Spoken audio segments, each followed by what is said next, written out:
Il y a 180 ans exactement, et même à peu près à cette même période de l'année, des centaines de milliers de gens attendaient le retour de Jésus.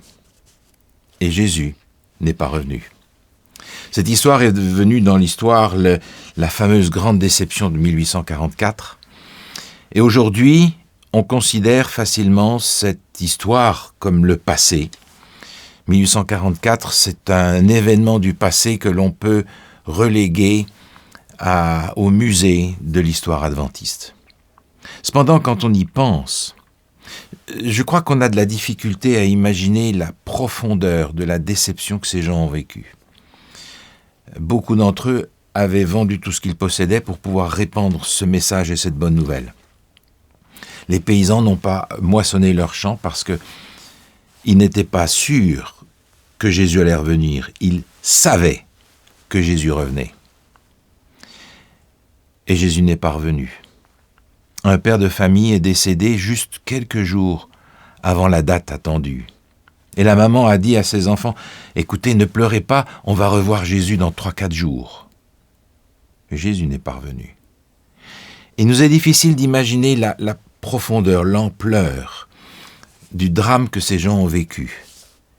Des gens qui avaient consacré toute leur vie à la propagation d'un message d'espoir, la bonne nouvelle, rien que l'idée de savoir que dans quelques jours on allait être avec Jésus. Maintenant, le temps a passé. Et curieusement, on a l'impression qu'on est beaucoup moins intense dans l'attente du retour de Jésus que ces gens ne l'étaient. On en a parlé depuis presque 2 siècles maintenant, si bien que ce message s'est un peu usé dans l'esprit de beaucoup d'entre nous. Et pourtant, quand on y pense, ce n'est pas une pièce de musée 1844, parce que ce qui s'est produit en 1844 est le début de quelque chose qui se poursuit encore maintenant, et qui fait par conséquent partie de notre présent religieux, de notre expérience spirituelle de maintenant. On ne peut donc pas mettre 1844 au musée, encore moins à la poubelle, même si malgré tout, beaucoup d'entre nous ne sont pas vraiment encore capables de donner une explication simple, claire, de la prophétie de Daniel, chapitre 8 et 9, où se trouve la fameuse prophétie des 2300 soirs et matins. Cependant, ce qui a commencé en 1844 se poursuit aujourd'hui et nous concerne au premier chef. Parce que c'est la dernière borne quantifiable dans l'histoire du plan du salut, avant le retour de Jésus. Alors nous nous réjouissons à l'idée et à la pensée et à la prédication que Jésus revient bientôt, et c'est vrai. Mais il y a un élément qu'il ne faut pas manquer en route. Que signifie 1844 pour moi aujourd'hui ? Ces gens qui ont été déçus ont pour la plupart d'entre eux abandonné la foi tout simplement. Sauf quelques-uns qui se sont dit, s'il y a une erreur, c'est pas Dieu qui l'a commise, c'est nous. Donc on va se remettre au travail, on va se remettre à l'étude des Écritures. Et en se remettant à l'étude des Écritures, ils ont découvert que cette prophétie de Daniel chapitre 8 et 9 était directement reliée à l'une des fêtes qui avait été donnée par Dieu au peuple d'Israël pour les célébrer dans le courant de l'Ancien Testament, la fête des expiations. Cette fête des expiations était une image à l'avance de ce qui allait se produire à la fin des temps, et qui s'est produit justement en 1844. Mais elle s'est produite non pas sur terre, mais dans le ciel. C'est là qu'ils avaient fait une erreur. Le calcul était juste, le calcul prophétique tombait juste, mais l'étiquetage de l'événement était faux. Il a fallu réviser cet étiquetage et redonner à ce qui s'est passé à ce jour-là, en 1844, sa véritable signification, liée par conséquent à cette fête qu'on appelle la fête des expiations et dont il est question dans l'Ancien Testament. J'aimerais regarder ce texte avec vous, parce que il nous indique ce que Dieu a demandé au peuple d'Israël alors qu'il vivait cette fête des expiations. Dans le livre du Lévitique au chapitre 23, se trouve une description des 7 fêtes qui étaient données au peuple hébreu à célébrer dans le courant de l'année. Ces 7 fêtes ont une dimension prophétique, toutes. Et celle qui nous intéresse aujourd'hui, c'est la 6e fête, la fête des expiations, l'avant-dernière. Dans Lévitique chapitre 23, au verset 27, il est écrit ceci. « Le 10e jour du 7e mois, ce sera le jour des expiations. Vous aurez une sainte convocation. Vous humilierez vos âmes et vous offrirez à l'Éternel des sacrifices consumés par le feu. Vous ne ferez aucun ouvrage ce jour-là, car c'est le jour des expiations où doit être faite pour vous l'expiation devant l'Éternel, votre Dieu. » Ce texte nous indique 4 choses que Dieu demande au peuple d'Israël à ce moment-là. Numéro 1, une sainte convocation. Numéro 2, humiliez vos âmes. Numéro 3, des sacrifices consumés par le feu. Numéro 4, vous ne ferez aucun ouvrage ce jour-là. J'aimerais regarder rapidement ces 4 prescriptions qui sont données par Dieu parce que je crois qu'elles ont pour nous aujourd'hui une signification importante, alors que nous vivons non pas le symbole à l'avance, mais la réalité de cette fête des expiations qui se déroule actuellement dans le ciel. La première chose qui est dite ici, vous aurez une sainte convocation. En réalité, le chapitre 23 de Lévitique commence, avant même d'avoir expliqué les fêtes, par un rappel du sabbat du 4e commandement. Un jour de repos, un jour de sainte convocation. Parce que il y a dans le déroulement de ces fêtes 7 sabbats cérémoniels, c'est-à-dire 7 jours particuliers qui doivent être observés comme le sabbat du 7e jour, peu importe le jour de la semaine où ils vont tomber. C'est comme nos anniversaires. D'année en année, notre anniversaire reste toujours à la même date, mais va tomber à des jours différents de la semaine. C'est la même chose avec les sabbats cérémoniels. Ils vont tomber à des jours différents, mais ils doivent tous être célébrés, quel que soit le jour, comme le jour du sabbat. Et ce n'est pas étonnant parce que le jour du sabbat, la fête des expiations et le jugement sont des éléments qui sont toujours connectés dans les Écritures et qui sont rattachés ensemble.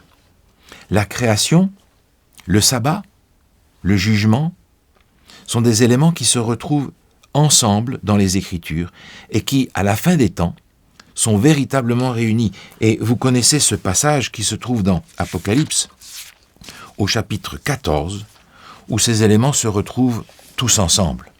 Apocalypse chapitre 14, on est là dans le message des 3 anges, et le premier dit ceci, « Craignez Dieu, donnez-lui gloire, car l'heure de son jugement est venue, et adorez celui qui a fait le ciel, la terre, la mer et les sources d'eau. » L'heure du jugement est venue. Et directement en rapport avec ça, l'adoration du Créateur. Comment est-ce qu'on adore le Créateur ? Le sabbat est l'indication que la Bible nous donne pour adorer le Créateur. Le commandement nous rappelle qu'en 6 jours, Dieu a créé le ciel, la terre, la mer, et il s'est reposé le 7e jour. Il y a donc un lien étroit, en particulier à la fin des temps, Apocalypse 14, entre la création, le sabbat et le jugement. Et ces éléments ne peuvent pas être dissociés. Par conséquent, l'observation du sabbat pour nous aujourd'hui est un élément très important dans notre préparation pour le retour de Jésus et dans notre adhérence avec ce qui se passe dans le ciel aujourd'hui, dans ce qui est la fête des expiations, c'est-à-dire le jugement dernier. C'est important parce que quand Jésus revient, qui vient-il chercher ? Il faut que le jugement ait lieu avant. Un jugement qui va permettre de savoir qui est sauvé, qui est perdu, qui Jésus vient chercher, qui est la fameuse épouse que Jésus vient chercher lorsqu'il revient. Ce jugement est donc d'une extrême importance parce que c'est maintenant même qu'il se passe. Et dans ce temps-là, nous sommes invités à vivre une sainte convocation. Le peuple se rassemblait autour du sanctuaire. Et aujourd'hui, nous sommes invités à rencontrer Dieu. Ce sanctuaire était la tente de la rencontre entre le peuple et son Dieu. Et aujourd'hui, le jour de sabbat, c'est un moment de rencontre entre son peuple et Dieu. Mais le texte ne nous dit pas c'est une sainte invitation, c'est une convocation. C'est Dieu qui dit à son peuple « Je veux rassembler ma famille en ce jour-là ». C'est pas une possibilité, c'est un commandement. Alors, qui est-ce que je suis pour dire « Ah, mais cette fois-ci, je suis pas sûr que j'ai envie d'y aller » ou « Je me sens un petit peu fatigué » ou bien « J'irai à 11h ». C'est une sainte convocation. C'est le moment pour rencontrer Dieu. Et dans ce cadre particulier où nous sommes, cette sainte convocation au sanctuaire prend une dimension particulière, parce que le sanctuaire nous parle entièrement de Jésus. Il est une image de Jésus et de son ministère.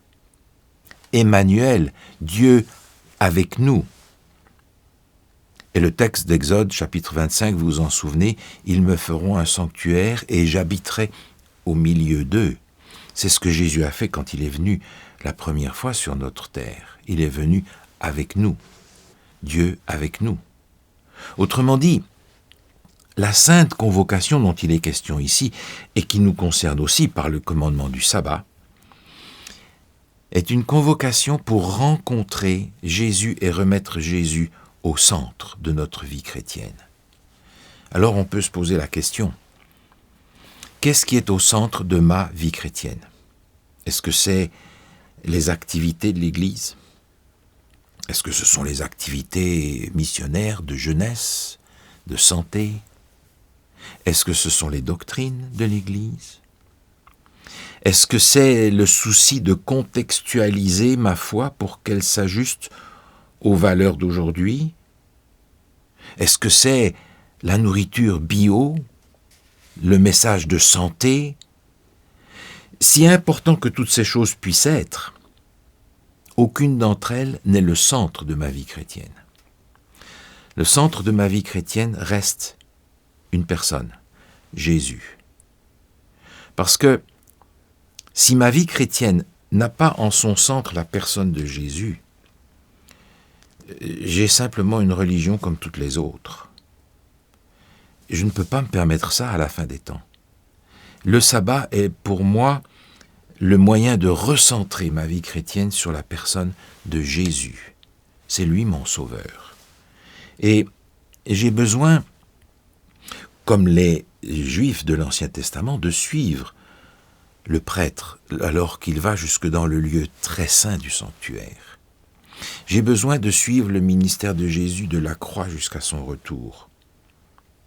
J'ai besoin de recevoir Jésus et de l'accepter encore aujourd'hui comme mon substitut, comme mon exemple et comme mon avocat. Mon substitut dans la mort, il est mort à ma place. Il a vécu pour me donner un exemple à suivre. Mais il est aussi mon avocat. Est-ce que j'ai mon substitut et mon avocat?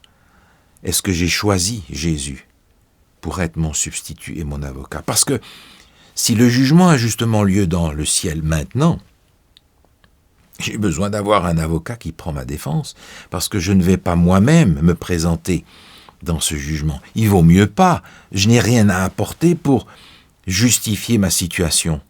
Il vaut mieux que mon avocat, Jésus, se présente lui-même et présente son sang comme la garantie de mon salut. Mais est-ce que j'ai fait ça? Est-ce que j'ai assuré ça? La sainte convocation, c'est le moyen de remettre Jésus au centre de ma vie chrétienne, de sorte que je puisse avoir cette assurance du salut, alors même que le jugement se développe dans les cieux. C'est reconnaître l'importance de son intercession. Jésus est remonté au ciel et qu'est-ce qu'il fait? L'apôtre Paul nous explique qu'il intercède pour nous. Ça ne nous dit peut-être pas grand-chose, mais aucune de nos prières ne pourrait atteindre le royaume de Dieu et l'oreille de Dieu si elle n'était présentée au nom de Jésus. Parce que Jésus intercède pour nous. Si je n'ai pas mon intercesseur, je ne suis pas sauvé. La première chose qui était donc demandée, c'était cette sainte convocation. La deuxième chose, le texte nous dit « Vous humilierez vos âmes ».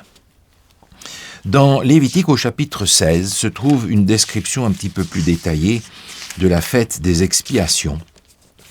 Et il y a dans ce passage un texte un petit peu plus explicite où il est dit au verset 30, Lévitique chapitre 16, verset 30, « Car en ce jour, on fera l'expiation pour vous, afin de vous purifier. Vous serez purifiés de tous vos péchés devant l'Éternel. Ce sera pour vous un sabbat, un jour de repos. Vous humilierez vos âmes. C'est une loi perpétuelle. »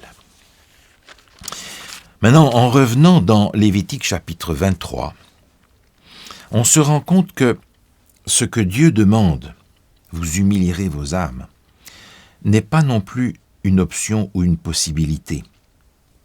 Lévitique 23, verset 29 dit ceci. « Toute personne qui ne s'humiliera pas ce jour-là sera retranchée de son peuple. » C'est dire à quel point Dieu considère cet état d'esprit avec lequel on se présente à lui comme d'une extrême importance. Si on passe à côté, on n'est plus dans le peuple. Et on retrouve d'ailleurs cette expression d'humilité dans les serviteurs de Dieu dans l'Ancien Testament. Je repense à Daniel en particulier, et on peut regarder dans son livre. Vous vous souvenez que Daniel, au chapitre 6 de son livre, priait chaque jour 3 fois dans sa chambre.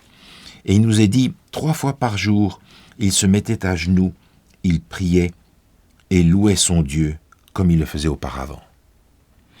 Daniel voyait son corps prendre la position qui correspondait à l'état d'esprit avec lequel il se présentait devant Dieu. Et un petit peu plus loin dans le livre de Daniel, au chapitre 10, se trouve un événement qui nous intéresse en rapport avec la fête des expiations. Daniel, au chapitre 10, est présenté comme commençant une période de 3 semaines de jeûne et de prière. Il est dit au verset 3, « Je ne mangeai aucun mets délicat, il n'entra ni viande ni vin dans ma bouche, et je ne m'oignis point jusqu'à ce que les 3 semaines soient accomplies. » Il est intéressant de remarquer que ces 3 semaines de jeûne, qui est un jeûne partiel, mais jeûne et prière, correspond à la période des 3 dernières fêtes que Israël devait célébrer. La fête des trompettes, la fête des expiations et la fête des tabernacles. Daniel va jeûner pendant cette période des 3 fêtes. Et on va retrouver Daniel à la fin de cette période, au verset 12. L'ange lui parle et lui dit « Daniel, ne crains rien, car dès le premier jour où tu as eu à cœur de comprendre et de t'humilier devant ton Dieu, tes paroles ont été entendues. » L'état d'esprit avec lequel Daniel s'est présenté à Dieu dans le jeûne et la prière ont permis à Dieu de lui révéler ce qu'il n'aurait pas pu lui révéler autrement. Daniel ici est inquiet parce qu'il voit venir la fin des 70 ans qui avait été annoncée par Jérémie comme le temps de l'exil. Mais il ne voit rien qui se passe. Et il demande à Dieu, « Mais Seigneur, les 70 ans sont passés, qu'est-ce qui va arriver maintenant? Quand est-ce que la libération va être faite ?» Est-ce que nous ne sommes pas, nous aussi, en train de demander à Dieu, « Seigneur, quand est-ce que notre libération va arriver? Quand est-ce que Jésus va revenir ?» Nous sommes finalement dans une situation très semblable à celle où Daniel se trouve dans ce texte du chapitre 10. Et au milieu de cette période de 3 semaines se trouve la fameuse fête des expiations dont nous parlons. Vous humilierez vos âmes. Dieu résiste aux orgueilleux, mais il fait grâce aux humbles. Et cette humilité n'est pas simplement une formule à accepter pour que Dieu puisse nous écouter. C'est véritablement un état d'esprit, un changement d'attitude, un changement de mode de vie. C'est ce qu'on voit dans les serviteurs de Dieu d'ailleurs. Un changement de mode de vie. Dans l'Ancien Testament, comme dans le Nouveau, le jugement est associé à cet état d'esprit d'humilité avec lequel on se présente à Dieu. Par exemple, dans Exode au chapitre 33, se trouve la rencontre de Dieu avec le peuple d'Israël juste après l'épisode dramatique et catastrophique de l'adoration du veau d'or. Et dans ce chapitre-là, Dieu dit à son peuple, « Ôte maintenant tes ornements de dessus toi, et je verrai ce que je te ferai. » Le peuple se présente à Dieu tel qu'il est. C'est plus le moment d'essayer d'impressionner Dieu d'une façon ou d'une autre. C'est plus le moment d'essayer d'impressionner Dieu par son look. On peut aujourd'hui, si on veut, s'amuser à impressionner, à séduire les autres par notre apparence extérieure et tout ce qu'on va y ajouter. Mais on ne va pas jeter de la poudre aux yeux de Dieu. Dieu voit dans notre cœur. Et il s'attend à ce que nous venions à lui tels que nous sommes, c'est-à-dire sans essayer de l'intimider, sans essayer de l'amadouer, sans essayer de lui faire croire à lui ou à nous qu'on est autrement que ce qu'on est véritablement. Dieu voudrait qu'on se présente à lui tel qu'on est, conscient qu'il est Dieu, que nous sommes des pécheurs, qui ne méritent rien. Qui ne méritent rien et qui ne peuvent que recevoir le cadeau qui leur est donné en Jésus. Un nouveau style de vie. D'ailleurs, dans le Nouveau Testament, l'apôtre Paul invite à ce style de vie pour tout le monde. Il invite à la décence, à la pudeur et à la modestie. Nous sommes dans le temps du jugement. Dans le 3e livre des témoignages, Ellen White écrit ceci. « Nous vivons des temps solennels, au milieu des scènes finales de l'histoire de cette terre, et le peuple de Dieu est endormi.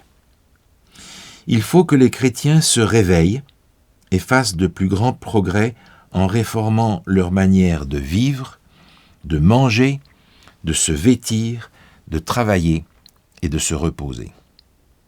J'entends dans ce texte un appel à une réforme totale de notre mode de vie. Non pas un ajustement à l'environnement où nous sommes, mais une réforme de notre mode de vie, dans toutes les dimensions. C'est ce à quoi Dieu appelait le peuple d'Israël à cette époque, à s'humilier devant lui. Et je crois que c'est aussi ce à quoi Dieu nous appelle aujourd'hui, alors que nous vivons la réalisation de la fête des expiations qui se déroule dans le ciel. L'église de Laodicée n'est pas prête pour la fête des expiations. Je n'ai besoin de rien. Tout va bien. Mais tu ne sais pas que tu es pauvre, misérable, aveugle et nu, dit le texte. L'église de Laodicée, qui curieusement est la dernière de toutes les églises, n'est pas prête pour la fête des expiations. Peut-être parce que nous n'avons pas eu à cœur de nous humilier comme le Seigneur nous demande, de nous présenter à lui tel que nous sommes, de reconnaître que nous n'avons rien à faire valoir pour recevoir le salut. La troisième recommandation qui nous est faite dans le livre de Lévitique au chapitre 23. Vous aurez une sainte convocation, vous humilierez vos âmes et vous offrirez à l'Éternel des sacrifices consumés par le feu. Alors nous n'offrons plus de sacrifices, il n'y a plus de temple, Jésus a offert le sacrifice par excellence. Donc nous n'allons pas faire des sacrifices comme c'était le cas dans l'Ancien Testament. Le sacrifice de Jésus a été un sacrifice parfait qui a accompli l'œuvre parfaite que Jésus avait à réaliser sur terre. Mais il y a une autre étape maintenant, et les autres étapes sont symbolisées dans les autres fêtes, justement. Mais dans le Nouveau Testament, dans le livre de Luc, Jésus nous rappelle qu'il nous demande aussi un sacrifice. Au chapitre 9 de l'évangile de Luc se trouve ce texte que nous connaissons bien et qui s'applique particulièrement à ce dont nous parlons maintenant. Luc chapitre 9, verset 23. « Si quelqu'un veut venir après moi, dit Jésus, qu'il renonce à lui-même, qu'il se charge chaque jour de sa croix et qu'il me suive. » Nous ne faisons plus des sacrifices comme dans l'Ancien Testament, mais le Seigneur nous demande le sacrifice de nous-mêmes, ce qui est peut-être encore plus compliqué, plus difficile, plus demandant. Jésus nous demande de faire ce sacrifice de nous-mêmes, d'abandonner cet esprit de vengeance, cet esprit de domination, cet esprit qui consiste à imposer, à vouloir dominer. Cet état d'esprit que l'on retrouve d'ailleurs dans le monde d'aujourd'hui, qui consiste à dire « je veux pouvoir faire ce que je veux sans qu'il y ait aucune conséquence ». Cet état d'esprit de vouloir décider. Et on comprend facilement que c'est une démarche qui est à l'envers, à l'inverse exactement de la culture dans laquelle nous vivons, qui nous dit « tu peux y arriver, you can do it, vas-y, affermis-toi, impose-toi ». Le Seigneur nous propose exactement l'inverse. Un mot d'ailleurs qui passe mal dans le contexte d'aujourd'hui, qui est le mot de soumission, se soumettre à Dieu. C'est difficile d'adhérer à ça quand on a la culture actuelle du monde dans lequel on vit. Parce que ça va dans le sens inverse. Et pourtant, c'est ce que le Seigneur nous demande, de faire mourir ça justement. Nous le chantons. Vous vous souvenez de ce cantique « Mort avec Christ d'une mort volontaire, je vis au ciel déjà sur cette terre. En attendant son glorieux retour, je suis gardé par lui de jour en jour. » Mort avec Christ d'une mort volontaire. C'est probablement un sacrifice plus difficile à faire que tous les autres, qui demande de notre part une lutte profonde, un renoncement, quelque chose qui est contre la culture et contre notre instinct personnel. Dans le livre des témoignages, Ellen White écrit, volume 2, page 425, « Ceux qui sont morts à eux-mêmes ne sont pas pris par leurs émotions et prêts à résister à tout ce qui peut les irriter. Les morts ne sentent rien, mais vous n'êtes pas morts. Si vous l'étiez, si votre vie était cachée en Christ, les 1000 choses qui captent votre attention et vous affectent passeraient inaperçues. Vous rechercheriez intensément les choses éternelles et vous seriez bien au-dessus des petites difficultés de cette vie. » Vous avez remarqué comme moi à quel point notre quotidien est chargé de tous ces irritants qui font remonter en nous parfois la colère, mais parfois l'indignation, parfois la volonté de nous affermir, de nous imposer. Ce texte nous invite à respirer à une autre altitude, de sorte que tous ces irritants du quotidien passent inaperçus. Mourir à soi-même, c'est un grand défi.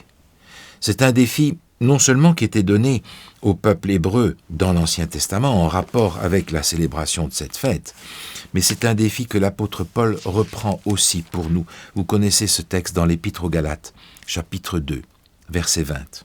« J'ai été crucifié avec Christ. Et si je vis, ce n'est plus moi qui vis, c'est Christ qui vit en moi. » Crucifié avec Christ. Quand on pense ce qu'est la crucifixion, ça nous fait réfléchir à deux fois et nous aide à comprendre l'immensité de ce sacrifice que le Seigneur nous demande aujourd'hui par rapport à nous-mêmes. Il était demandé des Juifs de faire des sacrifices consumés par le feu. Nous sommes invités aussi aujourd'hui à entrer dans cet esprit de la fête des expiations en faisant le sacrifice de nous-mêmes. Et puis finalement, le texte disait « Vous ne ferez aucun ouvrage ce jour-là. Aucun ouvrage. C'était un jour de sabbat cérémoniel. Peu importe quel jour de la semaine cela pouvait arriver, mais en quoi est-ce que c'était si important? Aucun ouvrage. Lorsqu'on prend le commandement du sabbat dans le livre de l'Exode, la raison qui est donnée, c'est la création. Mais quand on prend le commandement du sabbat dans le livre du Deutéronome, au chapitre 5, la raison est différente. Deutéronome chapitre 5, au verset 15, il est écrit ceci. « Tu te souviendras que tu as été esclave au pays d'Égypte et que l'Éternel ton Dieu t'en a fait sortir à main forte, à bras étendus. C'est pourquoi l'Éternel ton Dieu t'a ordonné d'observer le jour du repos. » Le jour de sabbat est relié au Dieu créateur et par conséquent à l'assurance que ce Dieu créateur pourra aussi me recréer lors de la résurrection. Mais dans le Deutéronome, il est lié à la sortie d'Égypte, c'est-à-dire à la délivrance de l'esclavage du péché. D'ailleurs, on se souvient, la première chose qu'ils ont fait étant libérés, c'est de célébrer la Pâque, l'agneau, qui doit ôter le péché du monde, Jésus. La libération est centrée sur l'agneau, Jésus, parce que c'est lui qui nous sauve. Le sabbat est par conséquent directement relié au salut par la foi en Jésus. Il en est en réalité le signe que j'accepte d'être entièrement dépendant de Dieu pour être sauvé et que je ne vais m'appuyer sur aucune action, aucune tâche que je puisse faire pour me faire valoir. Le sabbat est par conséquent le signe du salut par la foi dans ce que Jésus a fait pour que je puisse être sauvé et que je ne peux pas faire moi-même. Aucun travail, jour de repos. Je lis dans le livre Vers Jésus, à la page 95, il est écrit ceci. Jésus a vécu sans péché. Il est mort pour nous et maintenant il s'offre à prendre sur lui nos péchés et à nous donner sa justice. Si vous vous donnez à lui et si vous l'acceptez comme votre sauveur, quelque coupable que votre vie ait pu être, vous êtes, à cause de lui, considéré comme étant juste. Le caractère de Jésus-Christ est substitué à votre caractère et vous avez accès auprès de Dieu comme si vous n'aviez jamais péché. Mais mes amis, ça c'est la meilleure nouvelle qu'on puisse recevoir. Savoir que l'on peut se reposer entièrement sur ce que Jésus a fait pour avoir l'assurance d'être sauvé en son nom. Accepter cette dépendance à son égard. Accepter de nous reposer. Accepter de ne rien gagner. Accepter de ne rien présenter pour nous faire valoir. L'état d'esprit de la fête des expiations nous demande d'arriver tel que nous sommes. Et non pas de faire valoir quoi que ce soit que nous ayons pu faire ou être, mais faire valoir ce que Jésus a fait pour nous. Être dépendant de lui. Mais dans Lévitique 23, il y a une raison particulière qui est donnée pour ce repos. Je reprends ce texte dans Lévitique chapitre 23 au verset 28. Il est écrit ceci. Vous ne ferez aucun ouvrage ce jour-là, car c'est le jour des expiations, où doit être faite pour vous l'expiation devant l'Éternel votre Dieu. L'expiation ici est directement reliée au fait que c'est un jour de repos. Les Hébreux pouvaient aller chercher le pardon de Dieu tous les jours au temple par les sacrifices. Mais cette fois-ci, c'est différent. C'est l'expiation qui est faite. Et l'expiation et le pardon sont deux choses différentes. Dans les Écritures, le pardon est souvent symbolisé par l'idée de couvrir, recevoir un manteau, couvrir le péché. Mais l'expiation, c'est aller plus loin, c'est détruire le péché et sa cause. que l'on retrouve d'ailleurs dans la fête des expiations avec le fameux bouc sur lequel on imposait les mains, qui allait recevoir tous les péchés qui ont été pardonnés et qui allait lui mourir dans le désert. Expier va plus loin que pardonner. On est ici maintenant dans un contexte de la fin des temps, de la préparation au retour de Jésus. Et le pardon est lié à ce qu'on appelle la justification. Mais l'expiation est liée à ce que nous appelons la sanctification, sans laquelle personne ne verra le Seigneur. Le Seigneur nous propose par conséquent dans cette dimension-là quelque chose de particulier, un repos particulier qui permet à Dieu d'achever en nous l'œuvre qu'il a commencée. Dans le livre « Tragédie des siècles », je lis ce passage. « Nous vivons à l'époque du grand jour des expiations, dans le culte mosaïque, pendant que le souverain sacrificateur faisait l'expiation pour Israël, chacun devait se repentir de ses péchés et s'humilier devant le Seigneur, sous peine d'être retranché de son peuple. Maintenant de même, pendant les quelques jours de grâce qui restent encore, tous ceux qui veulent que leur nom soit maintenu dans le livre de vie doivent affliger leur âme devant Dieu, ressentir une véritable douleur de leurs péchés et faire preuve d'une sincère conversion. Un sérieux retour sur soi-même est nécessaire. Il faut chez un bon nombre de ceux qui se disent disciples du Christ que la légèreté et la frivolité disparaissent. Au prix d'une guerre sérieuse, on parviendra à vaincre ces tendances mauvaises et à remporter la victoire. Autrement dit, l'expiation représente ici une dimension supplémentaire à ce que nous avons souvent considéré comme suffisant. Seigneur m'a pardonné, je suis sauvé, tout va bien. Mais le Seigneur voudrait nous transformer pour nous préparer pour l'éternité. D'ailleurs, lorsque nous parlons de la croix, et lorsque nous nous tournons vers la croix pour en voir l'importance, il y a une dimension qui nous échappe souvent. Dans le livre Tragédie des siècles, à la page 530, Lénois est écrit « L'intercession du Sauveur en faveur de l'homme dans le sanctuaire céleste est tout aussi importante dans le plan du salut que sa mort sur la croix.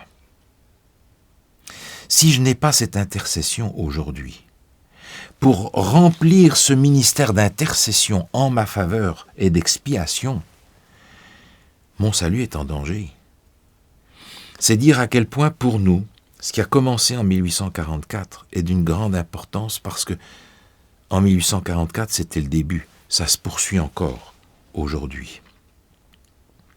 Et si ça se poursuit aujourd'hui, je dois me poser la question de savoir si je suis dans l'esprit de la fête des expiations. Cette fête des expiations était l'avant-dernière, la 6e. La dernière, c'est la fête des tabernacles, qui est décrite aussi dans Lévitique chapitre 23, entre autres. Cette dernière fête, la fête des tabernacles, c'est la fête qui représente la fin de notre esclavage et de notre pèlerinage dans le désert de cette vie. Mais en rapport avec la fête des tabernacles, la dernière, il y a dans le livre du Deutéronome une indication que l'on ne retrouve nulle part par rapport aux autres fêtes. Au chapitre 16 du Deutéronome, en rapport avec la fête des tabernacles, il est dit « Tu te livreras entièrement à la joie ». Et on le comprend. Si cette fête représente véritablement le moment où Jésus revient, où Jésus nous libère du péché, où nous sommes emportés avec lui pour être avec lui, comme le livre de l'Apocalypse le présente au chapitre 21, Dieu sera avec eux, Dieu, leur Dieu, sera au milieu d'eux. On ne peut pas y penser avec un autre sentiment qu'une joie totale, complète. C'était déjà ce que Dieu prescrivait à son peuple. Livre-toi entièrement à la joie dans la fête des tabernacles. Mais pour pouvoir nous livrer entièrement à la joie dans les fêtes des tabernacles, il faudra que nous ayons rempli les tâches que le Seigneur nous a données pour la fête des expiations. Et je crois que le temps a passé et qu'il ne va pas s'éterniser. Un jour, cette fête sera terminée, un jour, le jugement sera terminé. Dans le livre Maranatha, à la page 220, je lis ceci. « Le temps qui nous sépare maintenant de l'éternité et qui s'amenuise rapidement devrait produire sur nous une profonde impression. Chaque jour qui passe réduit le temps qui nous reste pour achever le travail de perfectionnement de notre caractère. » Tout cela, en fait, a pour objectif le perfectionnement de notre caractère. Et c'est ce que le Seigneur attend, probablement pour revenir nous chercher. J'ai le sentiment que même si le plan de Dieu ne subit aucune hâte et aucun retard, j'ai le sentiment que nous pourrions être à la maison déjà. Si nous avions mis en place dans notre vie chrétienne, personnelle, familiale et d'église, ces 4 éléments que le Seigneur demandait de son peuple lorsqu'il vivait la fête des expiations. Je pense que le temps a usé peut-être notre vie chrétienne et qu'il est le temps de vivre non seulement ce réveil, mais cette réforme qui est attachée à ce moment tout à fait spécial de l'histoire du plan du salut. Quand je regarde le monde autour de nous et tout ce qu'il nous offre de comprendre dans ce qui se passe dans le monde, il me vient à l'esprit cette parole de Jésus dans l'évangile de Luc, où il dit « Quand ces choses commenceront à arriver, relevez vos têtes, parce que la délivrance approche. »